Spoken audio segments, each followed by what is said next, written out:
全球人口老龄化大潮带来千亿抗衰老市场。我们刚刚送走了第22个世界人口日，今年的主题是70亿人的世界。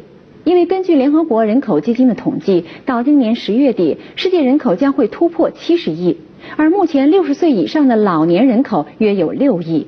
人口老龄化成为困扰世界的新问题，但同时也带来了新兴的抗衰老市场。有数据就显示，目前抗衰老市场产值约有1000亿美元。如果把人的一生定为100岁，最容易出现健康问题的年龄在62岁左右，而在此之后，身体开始全面加速老化。My objective in helping to keep people healthy as they age through their life is really based on a very personal reason. And this personal reason is watching my father getting old, and I was very sad to see how he aged and actually lost his quality of life. In other words, he got sick at about 75 years old, and he didn't die until about 6 years later.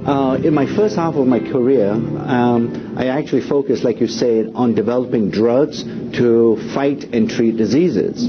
My thinking started to change and say, well, it's very good to help people to cure diseases, but is there a better way to actually help people to prevent having a disease?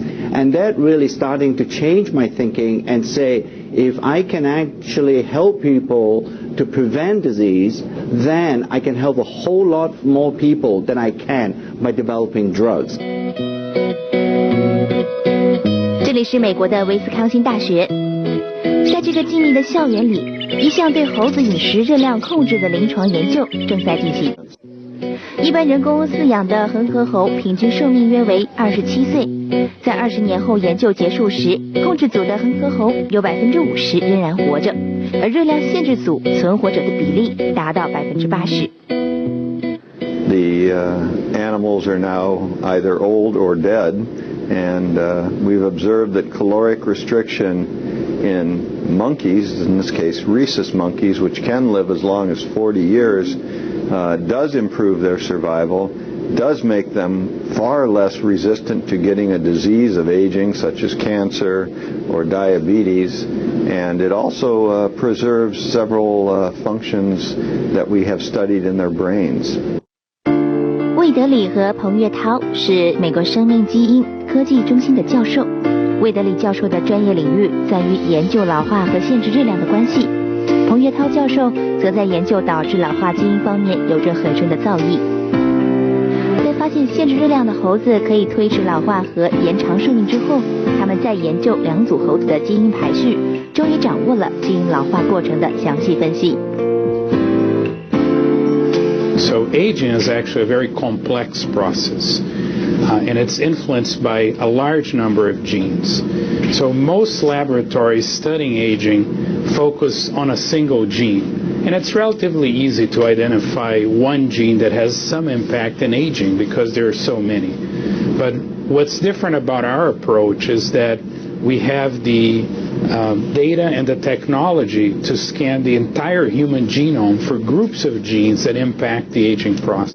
1999年及2009年，国际权威科学杂志 Science 2度发表了美国生命基因科技中心的报告。经过长达20年对猴子饮食热量控制的临床研究，他们从青春基因群组中确认了老化的根源，为揭示人类基因抗衰老提供了可能性。We have discovered the fundamental sources of aging. And these fundamental sources of aging are called age-related genes.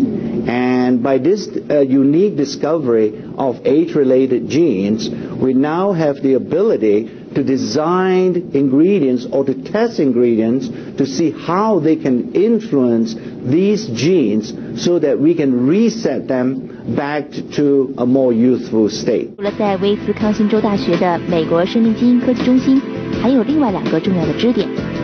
他们一个是整合了公司核心资源位于犹他州的抗衰老研究中心，另一个是美国斯坦福科研人员。在这些世界顶级的顾问团当中，既有斯坦福大学化学系荣誉教授避孕药之父翟若士教授，也有被称为抗氧化之父的雷帕克教授。强大的顾问团及科研协作下，独星集团以重设青春基因群组，从而逆转老化现象的技术为基础，推出了 ageLOC 系列产品，有针对性的辨识并直击老化的根源。That everything that happens to our body is happening through something is changing at the genetic level. And that is what we are focusing on to see how we can keep our genes as healthy as possible. And this approach we call ageLOC.